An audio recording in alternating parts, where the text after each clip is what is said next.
नमस्कार, मेरा नाम श्री निकेश नालम है। हम इस श्रृंखला में आध्यात्मिक विद्या स्पिरिचुअल एजुकेशन के बारे में हम बात कर रहे थे। हम 6 सिद्धांतों के बारे में बात किया था और वो सारे सिद्धांतों को जब मैंने समझा तो मुझे कुछ ज्ञान, कुछ अवेयरनेस मिला है। वो सारा अवेयरनेस में कुछ पॉइंट्स के रूप में आपके सामने रखूँगा, क्योंकि जब हम ये सारा पॉइंट्स, इसके अलावा भी और भी हो सकते हैं, बट मैंने कुछ नोट किया, उसके बारे में मैं बात करूँगा। ये सारे पॉइंट्स हम और विस्तृत रूप में जब हम भगवद गीता का एक एक श्लोक अगर हम लेकर उसका अध्ययन करते हुए, ब्रह्मर्षि पितामह पत्री सर ने उस श्लोकों का किस रूप में हमें बताया, उसमें से जो ज्ञान है हमें किस हिसाब से उसको देखना था, कैसा अनुभव करना है, ये सारा जब हम बहुत ही डिटेल में जाके उसे समझेंगे तो ये सारे पॉइंट्स जो अभी मैं बात करने वाला हूँ, आपको सारे श्लोकों में कोई ना कोई एक पॉइंट आपको हाईलाइट होता जाएगा।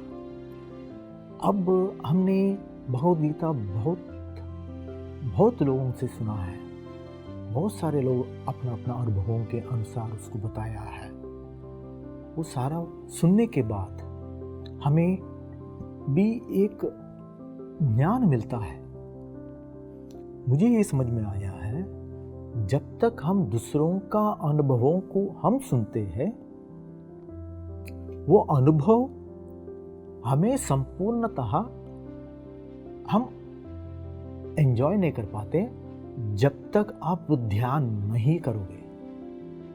ये फर्स्ट अवेयरनेस, अंडरस्टैंडिंग मुझे मिला है। जब तक हम ये आनापानसति ध्यान या सुख प्राणायाम जो पतंजलि कहते हैं, अगर वो नहीं करते हैं, कंप्लीट साइलेंस में नहीं जाते हैं, कंप्लीटली बॉडी माइंड इंटेलेक्ट का जो अवेयरनेस से बाहर जाकर, ध्यान में जाकर, हम हमारे जो स्वस्थ स्थान में जाकर वहाँ से अगर हम यूनिवर्सल कॉस्मिक धर्मों को एज ए जीवात्मा हम समझ के वापस आके उस श्लोकों को पढ़ेंगे, उनका जो व्यक्तिकृत अनुभवों का नहीं पढ़ेंगे, जब तक उसका अर्थ हमें संपूर्णतः समझ में नहीं आया। इसी को बोलते एक योगी ही दूसरा योगी को समझ सकता है। उसका अर्थ ये है, क्योंकि जो भी योगी उस स्थिति में जाकर, जो स्वस्थिति है, वहां जाकर वहां का अनुभवों को, वहां का नॉलेज को अपने टाइम के अनुसार, काल मान परिस्थितियों के अनुसार वो प्रस्तुत करते हैं। उस ज्ञान को बार बार बहुत सारे महात्मा पुरुष भगवद गीता के ऊपर उपन्यास लिखा है, अपना अनुभवों का सारांश को लिखा है। फिर इस काल में पत्री सर ने जो भगवद गीता के श्लोकों का अपना अनुसार जो बताया था, जो विश्लेषण हम आगे आने वाला जो एपिसोड्स में, श्रृंखला में हम सुनेंगे। बिफोर दैट हम इस एपिसोड में करना चाहते हैं, अभी तक वो जो स्पिरिचुअल एजुकेशन का जो 6 सिद्धांतों में हमने जो समझा है, उसमें से जो मैं समझा वो आपको कुछ पॉइंट्स के रूप में आपको बताऊंगा। पहला मैंने ये समझा है, हम मानव नहीं हैं। मानव अनुभवों के लिए आत्म पदार्थ जो हम है, आत्म पदार्थ मनुष्य रूप में आकर मनुष्य का अनुभवों को प्राप्त करने के लिए इस भूमंडल में आए हैं। फिर वापस हम हमारे स्वस्थल में चले जाएंगे। क्यों? ये हमने देखा है अनेक सिद्धांत में। एक पूरा क्यों होता है, वो एक लीला है। अब वो लीला, वो परमात्मा का कणाओं का, गुणों का परम्यूटेशंस एंड कॉम्बिनेशंस का जो कैपेसिटी का रूप का अनुभव करने के लिए एक सोल, एक जीवात्मा बनकर हम इधर आते हैं। अब उस परंपरा में हम जाके परमात्मा तत्व का अनुभव करेंगे। हम जीवात्मा से मुक्त जीवी बनके परमात्मा तत्व में विलीन होते हैं। वो एक विस्तृत अंडरस्टैंडिंग है। दूसरा, अब हम लौकिक रूप में हम देखेंगे बहुत सारे पॉइंट्स हमारे लिए उपयोगकारी होंगे। जैसा नो घृणा, घृणा मीन्स दुख का कोई स्थान नहीं है। आपने जो भी किया है, जो भी नहीं किया है, उसका दोष अपने आप को देना नहीं चाहिए। ये आपको समझ में आएगा। आपको लगता है कि ये क्या कर रहा हो, आपने फॉर एग्जाम्पल कुछ गलत कृत्य कर दिया है, तो आपको तो दुख तो होगा, या आप अपने आप को उसका एक भागस्वामी या उसका ओनर समझ के आप उसको बहुत दुख में रहते हो। अब आपको ये समझना है, घृणा इज नॉट परमिटेड इन आध्यात्मिक क्षेत्र। इसका मतलब जब आप घृणा में रहते हो, आपका नेगेटिव एनर्जी 100% आपके ऊपर हावी हो जाता है। तो आप अपने कुछ कार्य ऐसा भी कर दिया, आपको लगता है कि गलत भी किया, कुछ भी किया, फिर भी आप उस स्थिति से बहुत जल्द बाहर आना है। नो घृणा, उस स्थिति में नो गिल्ट पोजीशन में आपको बहुत जल्दी आना चाहिए। तभी जाके आपका आत्मा का जो एनर्जी लेवल है, आपका जो एनर्जी है, वो वापस आपके पास आएगा। जब तक आप वो जो घृणा स्थिति में रहते हो, आप नेगेटिव थॉट्स में आप अपना एनर्जी खोते रहते हो। अब ये कैसा साध्य है? वो साध्य है जब हम भगवद गीता का श्लोकों का कुछ श्लोकों में इसका सीक्रेट भी बताया गया, वो भी हम देखेंगे। गतम गतः, आपको ये समझना है जो हो चुका है हो गया है, उसके साथ आपको बार बार लिंक नहीं करना है। गतम गतः ये बहुत इंपॉर्टेंट कॉन्सेप्ट है। जब तक आप उससे बाहर नहीं निकल पाओगे, आपको कर्म सिद्धांत से बाहर नहीं आ पाओगे, जन्म परंपरा से आगे नहीं आ पाओगे, आपका ज्ञान परंपरा आगे नहीं बढ़ेगा। तो ये सारे लिंक्ड है। तो आपको ये भी समझ में आ जाए कि गतम गतः बहुत इंपॉर्टेंट एक कॉन्सेप्ट है, वो आपको समझ में आ जाएगा। उसके बाद आपको समझ में आएगा देयर इज नो डेथ, मरण ऐसा कुछ चीज़ है ही नहीं। अब आप बोलोगे कि फिजिकल लेवल पे तो मरते रहते हैं, फिजिकल लेवल पे तो मरते हैं, बट वो फिजिकल लेवल इस पंचभूतात्माओं का एक मिश्रण है। पंचभूतों से जो बना हुआ है वो मिट्टी में वापस चले जाएगा, फिर वो और एक रूप में बाहर आता है। तो मरण किधर होगा? मरण बॉडी का इस रूप से दूसरा रूप लेता है, वो मरण नहीं है, वो रिसाइकलिंग होता है। बट इस रूप में, इस मानव शरीर के रूप में अगर इस लेवल पे एक काम करना है, तो उसके अंदर आपको जीवात्मा का एक पदार्थ होना चाहिए, वही है आप, वो आत्म पदार्थ हो। आपको ये भी समझ में आता है कि अगर ये मरण है, मरण जो नॉर्मल अर्थ में जो बोलते हैं कि इस शरीर से बाहर आना, जिसको हम बोलते हैं कि मरण, तो आपको उस परिप्रेक्ष्य में भी आपको समझ में आ जाता है कि मरण के बाद क्या होता है। जैसा आपको ये समझ में आता है कि इस बॉडी को छोड़ने के बाद वापस आप अपना स्वस्थ स्थल को जाओगे, आप अपना ऊर्ध्व लोकों में जाके अपने मास्टर्स के साथ बैठ के आपको समझ के फिर आपको क्या करेंगे वो लोग, क्योंकि आपका अवेयरनेस स्टार्टिंग पॉइंट से हम बार बार ये बोल रहे हैं कि बॉडी, माइंड, इंटेलेक्ट, आपका शरीर, मनस और तर्क वितर्क का आपका कैपेसिटी, इन तीनों से आप हमेशा जुड़कर रहते हो, उस अवेयरनेस में रहते हो। उसके वजह से आप बहुत कुछ करते हो। करने के बाद तब आपको पता नहीं चलता है कि आप सही कर रहे हो, गलत कर रहे हो। वो तब आप एज एन इंडिविजुअल, एक जीवात्मा जो जिसका अवेयरनेस आत्म पदार्थ का नहीं है, उस हिसाब से आप कर रहे हो, क्योंकि फिजिकल आनंद का आप ले रहे हो, मानसिक आनंद का आप भरपूर आपको वो आनंद मिल रहा है, और तर्क वितर्क में किसी के साथ आर्गुमेंट करके उसमें जीतना, उसका एक आनंद मिल रहा है, उसी में आप है। उसका अनर्थ क्या हो रहा है इस प्रोसेस में, आप बाकी लोगों के साथ क्या कर रहे हो, उनका स्थिति क्या है, वो आपको पता नहीं चलता है। जब आप मरण के बाद ऊपर जाते हो, फिर आपको चित्रगुप्त ने एक बहुत बड़ा हॉल बनाया, एक मल्टी डायमेंशनल थिएटर बनाया है। फिर उधर आपको जाके आपको वो दिखाएंगे। क्या दिखाएंगे? आप जब पैदा होने के बाद इस बॉडी छोड़ने तक, जिसको हम आम भाषा में मरण जो बोलते हैं, उस तक का जितना भी आपका एक्टिविटीज़ है, उधर एक मल्टी डायमेंशनल एक थिएटर होता है, उसमें आपको दिखाते हैं। वहाँ जाने के बाद आपका अवेयरनेस आ जाता है आत्म पदार्थ का, क्योंकि वो एक गेम इस भूमंडल में ही होता है।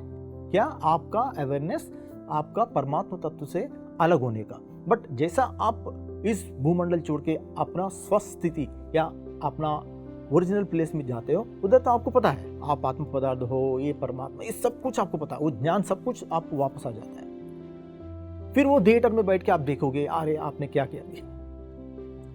फॉर एग्जाम्पल, अगर कोई किसी को कष्ट दे रहा है, तो उस समय इस भूमंडल में तो आपको मजा आया होगा, आपने बहुत एंजॉय किया होगा। बट वहां आप क्या करोगे, जिसको आप कष्ट दिया है उस रोल का भी दुख आप उसका भी आप देखोगे, उसका भी अनुभव करोगे। अगर किसी को आपने मारा है, जिसको मारा है उसका इमोशंस भी आप उस समय पे आप देखोगे। अगर आप किसी का हत्या किया, उस हत्या करने के टाइम पर उस मनुष्य का जो इमोशंस है उसका भी, because you are in multi dimensional theatre, तो आप एक इंडिविजुअल नहीं, सो सारे इमोशंस को आप उधर एक्सपीरियंस करते हो साइमल्टेनियसली। जब आप किसी को मारते हो, अगर किसी एक पशु को आपने काट के उसका आहार रूप में लेते हो, तो उस पशु का जब उसका गला काटते हो, उसका मारते हो, तब उसका इमोशंस जो है, उस इमोशंस आप उधर बैठ के आप उसको अनुभव करते हो, जो दुख उसने पाया। तो ये सारा उधर जाने के बाद आपको दिखाई देगा। उसी को बोलते हैं नरक और कहीं है ही नहीं।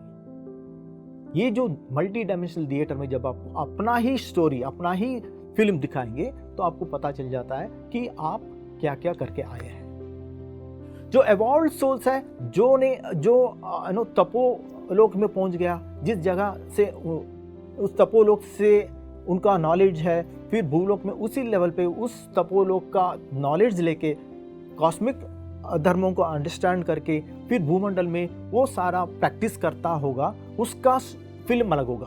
वो भी जब ये बॉडी छोड़ के वहाँ जाते हैं, फिर उनको वहाँ मल्टी डायमेंशनल थिएटर में बिठा के वो शो प्ले करते हैं। तब उनके पास बहुत सारे पॉजिटिव मीन्स वो जो कॉस्मिक धर्मों के अनुसार जो करना था वही किया है, तो उनको शाबाशी मिलता है उस सोल्स को।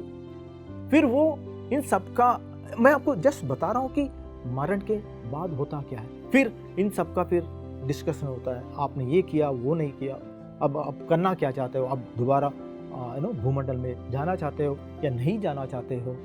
वो तो फ्रीडम है, क्योंकि आत्मा पदार्थ हमेशा फ्री विल के साथ काम करता है। ओनली थिंग इज, बाकी जो महात्मा है, जो बाकी सपोर्ट सिस्टम है, वो आपको हेल्प करते हैं कि डिज़ाइन करने के लिए अगला जन्म के लिए वो ऑफर करते हैं कि देखो आपके पास इतने सारे कर्म है, संचित कर्म है, ये सारे है, आपको क्लियर करना है, आप कैसा जाना चाहते हो, किधर जाना चाहते हो, ये आप देखो। फिर वो एक प्रपोजल देते हैं, वो आपको अगर अच्छा लगता है तो आप एक्सेप्ट करते हो, तो फिर उसका रचना करेंगे। फिर आपको फिर दोबारा भूलोक में किसी एक माता पिता के थ्रू, वो भी अगर एक्सेप्ट करेंगे तो आपका ये प्रपोजल, जो ऊर्ध्वलोक में जो लोग महात्मा है, वो आपको डिज़ाइन करके आपको एक्सेप्ट देंगे। फिर किसी एक माता पिता जो इस जीवात्मा को उस रूप में उधर वो एक्सेप्ट करेंगे, तो फिर आप भूलोक में आएंगे। ये होता है मरण के बाद का। अब आएंगे हम, देयर इज नो राइट और रॉन्ग, मीन्स कोई भी सही या गलत का नहीं है, इधर केवल ज्ञान और अज्ञान का ही गेम होता है। अगर आप अज्ञान में है तो अज्ञान का रूप में आप बहुत सारे काम करते हो, और उसका फल मिलेगा। अगर ज्ञान है तो ज्ञान के अनुसार आप कर्म करोगे, उसके अनुसार आपको फल मिलता है। इस आध्यात्मिक जर्नी में वापसी का जर्नी नहीं है, मीन्स रिवर्स जर्नी नहीं होता, हमेशा आगे बढ़ने का ही होता है। हमने ये भी देखा है श्रृंखला में, इट इज ऑलवेज कॉल्ड पुरोगमन सिद्धांत, मीन्स आगे बढ़ने का ही सिद्धांत है। रिवर्स जर्नी कभी भी नहीं होता है। एक बहुत इंपॉर्टेंट कॉन्सेप्ट है, उसी से निकल के आया। और आपको ये समझ में आता है, आपको कभी ना कभी दिखता है कि कुछ कार्य ऐसे आपको लगता है कि सामान्य रूप में जब हम जीवात्मा बनकर इस बॉडी माइंड और तर्क वितर्क का अवेयरनेस में रहते हैं, तो हमें लगता है कि कुछ लोगों को ऐसा शक्ति मिल जाते हैं, उनका तपस्या के अनुसार वो शक्ति दुरुपयोग करते हैं। फॉर एग्जाम्पल हिरण्यकश्यप हो गया, रावणासुर हो गया, ये बहुत सारे लोग जो प्रकृति का नियमों के अनुसार जो शक्ति प्राप्त करते हैं, वो शक्ति प्राप्त करना प्रकृति का नियम के अनुसार ही प्राप्त कर रहे हैं, मगर उसका दुरुपयोग करते हैं। तब आपको लगता है कि ये इनको क्यों शक्ति मिलता है, हमें बहुत दुख देता है, क्योंकि अभी हम जीवात्मा का उस अवेयरनेस में है जिसमें बॉडी माइंड तर्क वितर्क का उस अवेयरनेस में है, इसलिए हमको लगता है कि उनका एनर्जी, उनका जो शक्ति सबको नाश कर रहा है। मगर आपको ये समझ में आ जाता है, जो प्रकृति नियमों के साथ जो शक्ति प्राप्त करता है, वो प्रकृति धर्मों के अनुसार अगर वो उसका उपयोग नहीं करता है, तब परमात्मा तत्व में और एक बहुत बड़ा एक यूनिवर्सल कॉस्मिक धर्म है। उस धर्म के अनुसार उसके अंदर से अपने आप से जो शक्ति जिसको मिला है, अगर वो दुरुपयोग कर रहा है, तो वो परमात्मा का अनंत शक्ति से एक काउंटर एनर्जी पैदा होता है उसे नष्ट करने का। ये आपको समझ में आता है जब आप ध्यान करके देखोगे। इसी को बोलते धर्मो रक्षति रक्षिता। अगर आप अपना धर्म को अपना अनुसार चलते जाओगे, करते जाओगे, तो वो यूनिवर्सल कॉस्मिक धर्म ही फिर दोबारा आके आपको रक्षा करता है, जब तक आप उस स्थिति में आपको लगता है कि ऐसा हो रहा है, तो क्योंकि वो कॉस्मिक धर्मों के अनुसार हो जाता है। इसी का एक रूप है वो भस्मासुर का वो हम देखते हैं कि कैसा मोहिनी का रूप आके फिर उसको अंत करता है। तो इन सारी चीज़ों का हम बहुत सारे एग्जाम्पल्स के थ्रू, आने वाला जो भगवद गीता का जो श्लोक है उसमें से भी हम देखेंगे कैसा ये धर्मो रक्षित रक्षितः चलता है। ये आपको तब पता चल जाता है कि जब आप वो कॉस्मिक धर्मों को देखोगे तो आपको दोनों धर्म दिख जाएंगे। प्रकृति के नियम के अनुसार जो शक्ति प्राप्त किया, फिर कॉस्मिक धर्मों के अनुसार वो जो धर्म आके उसे कैसा आगे नहीं बढ़ने दिया था। अगर आप अभी वहां तक नहीं गए, बट आप एक सन्मार्ग में है, सन्मार्ग में मीन्स आप ध्यान करना शुरू कर दिया, आपको पता है ये सारा कॉन्सेप्ट आपको समझ में आ रहा है, बट पूर्णतः आप उसको देखा नहीं है। अभी आप द्वैत मीन्स अभी जीवात्मा है, आपको पता है आत्मा है, परमात्मा है, बट एकत्व में अभी आया नहीं। तब आप क्या करोगे? ऐसा कोई स्थिति आता है कि आपके ऊपर बहुत कष्ट किसको लगता है? जो बॉडी माइंड तर्क वितर्क में जुड़ा हुआ अवेयरनेस के साथ आप कभी कभी इसमें है, कभी कभी आप आध्यात्मिक क्षेत्र में है। मीन्स आप ध्यान भी करते हो बट पूर्णतः इन तीनों से दूर भी नहीं हुए। वो द्वैत स्थिति है। आप कंप्लीटली यहां से दूर भी नहीं हुए, कंप्लीटली उधर भी नहीं गए, बट आपको पता है आप रास्ते में है। आप द्वैत स्थिति मीन्स कभी इधर आ जाते हो, आप यहाँ रहते हो, कभी उधर परमात्मा का रूप है उसमें आप उसका आनंद लेते रहते हो। उस स्थिति में आपको क्या करना होगा? जब आप उस रास्ते में चलने के टाइम पर अगर आपको बहुत ज़्यादा कष्ट लगता है कभी कभी बिकॉज ऑफ दिस थ्री अवेयरनेसेस की वजह से, तब आप क्या करोगे? अपने आप को सरेंडर करना है। मीन्स अभी आपको परमात्मा तत्व का वहाँ तक तो पहुँचे नहीं, तो आप अपने आप को सरेंडर करना है। वो क्या है? वो गजेंद्र मोक्ष में अपने आप को, मीन्स आप आत्मस्वरूप में ही वो विष्णु का रूप को आप सरेंडर करते हो। आपको पता नहीं है कि वो अलग नहीं है, बट स्टिल आप उसको सरेंडर कर रहे हो। वही वो आत्म पदार्थ का असली रूप है, पदार्थ परमात्मा तत्व। उसको सरेंडर करने से फिर गजेंद्र मोक्ष में जिस हिसाब से विष्णु का आगमन होता है, फिर वो रक्षा होता है, वो भी हम एक विस्तृत रूप में आने वाले जो श्लोकों में उनका तत्व को हम समझने की कोशिश करते हैं। तो ये सारा आप समझोगे और आप ये समझोगे, PSSM में हमें हमेशा यही बोलते, पत्र सर हमेशा बोलते, हर वक्त वैभोगम मीन्स अनलिमिटेड एंजॉयमेंट, हर परिस्थिति में enjoyment. There is nothing called वैराग्यम, जो नॉर्मल वैराग्य का जो बात करते हैं, सब कुछ छोड़ना है, वो उसका मीनिंग बदल जाता है। इधर PSSM में हम बोलते हैं वैराग्यम का मतलब जो काम पहले कर रहे थे उसको छोड़ के अगला काम करना है। फॉर एग्जाम्पल, मैं सिंपल सबको समझने के पॉइंट ऑफ व्यू से, अगर किसी ने काजू बर्फी खा लिया, वो गलत नहीं सही है, वो बात की बात है। अब वो अनुभव हो गया, अब अगला अनुभव फॉर एग्जाम्पल इमरती का ना है, तो आपको तो काजू बर्फी को छोड़ना तो पड़ेगा, छोड़ के फिर इमरती में आओगे। तो ये है वैभोगम। हमेशा आप एक एनर्जी से दूसरा एनर्जी, दूसरा कॉन्सेप्ट्स में, दूसरा सिचुएशन को एंजॉय करने के लिए जो आपको करना है, आप वो हमेशा करते रहते हो। तो मैं आशा करता हूँ आप सबको इस श्रृंखला में जितने भी हमने समझने का कोशिश किया, आप सब लोग उसे आस्वादन किया है और आपको बहुत अच्छी तरीके से उसका अनुभव भी किया होगा। धन्यवाद। Thank you.